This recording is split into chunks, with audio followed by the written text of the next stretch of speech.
I've got a story I want to tell you about a church in Stockholm, Sweden called the Seafarers Church. It's a Christian church, of course, but its bishop, Eva Brun, wants to take down the crosses. Instead, she actually wants to mark the direction to Mecca so that Muslim migrants can use the church and pray to Mecca and not be offended by anything too churchy. It's a real story. Here it is in a Stockholm newspaper. The bishop says she wants the church to be more like a bus station or an airport with a non-denominational lounge, except that, of course, it would have directions pointing to Mecca, just no crosses. So by non-denominational, she really means to turn the church into a mosque. It's a cute little church near Stockholm's free port. Surely the church is more than a century old, and in the end, it is being snuffed out, not by the government, not by a war, not even by Muslim migrants, but by a church guardian who is no longer guarding anything. She is undermining it. Like Angela Merkel, the chancellor of Germany, Bishop Brun so detests her own culture and history, she wants to hand it over to whomever without a fight, without even a request. It's strange. I mean, Bishop Brun is a lesbian activist. Does she not know what Muslim fundamentalists do to uncovered women, let alone to lesbians? Does she think her half step towards turning her church into a mosque will end there? Does anyone care about the West anymore? It's a bizarre question to ask. The West, by that I mean Western civilization, is the moral apex of man's entire history. I don't just mean the economic apex, the scientific apex.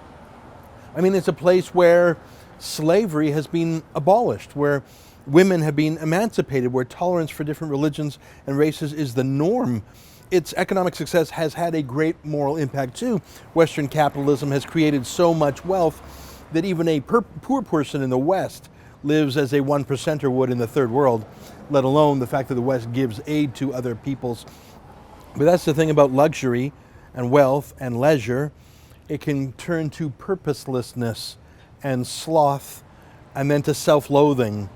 75 years ago, Europe fought and tens of millions of Europeans died to preserve Western culture, to stop a master race from dominating others, to stop an authoritarian regime from destroying liberal democracy. Once again, we have a master race. It calls itself a master religion now. I'm talking about radical Islam. It is authoritarian in the most theocratic forms, and it most certainly does not believe in liberal democracy. But instead of fighting now, Europe runs to surrender. The Germans call it Selbsthass, self-hatred. Europe's got it in droves. Let me switch continents for a moment. The second president of the United States, John Adams, once wrote a letter to his wife, Abigail, about why he fought, about why he supported war. Here, let me quote him. It's just 3 sentences. "I must study politics and war, that my sons may have liberty to study mathematics and philosophy. My sons ought to study mathematics and philosophy, geography, natural history, naval architecture, navigation, commerce, and agriculture, in order to give their children a right to study painting, poetry, music, architecture, statuary, tapestry, and porcelain." Let me tell you what my point is.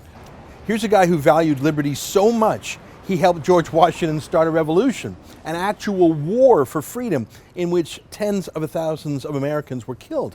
John Adams said that it was so his sons could focus on just becoming prosperous and his grandsons could be artists and poets. I'm sure that many Europeans spoke that way in the 1940s. Maybe not so much in neutral Sweden, but all around it. Maybe Churchill spoke that way. Maybe de Gaulle spoke that way. They must fight war so their sons and daughters could become prosperous and their grandsons and granddaughters could study painting, poetry, and music. But then what? What if the strong generation is gone? What if anyone who knows how to fight is dead or old and ignored? What if no one around still remembers how high a price was paid for that little seafarers church to even be allowed to be free? And so its current accidental guardians throw it all away, like someone who finds a priceless pearl on the beach and throws it back into the ocean not knowing its worth.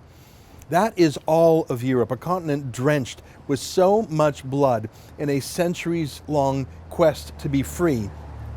A continent in which so many generations sacrificed to build a civilization of peace and prosperity and liberalism, but now they're just giving it up to the world's most aggressive civilization, radical Islam. But hey, they've got that Western politeness, don't they? They don't even need to be asked to take down the crosses in their churches.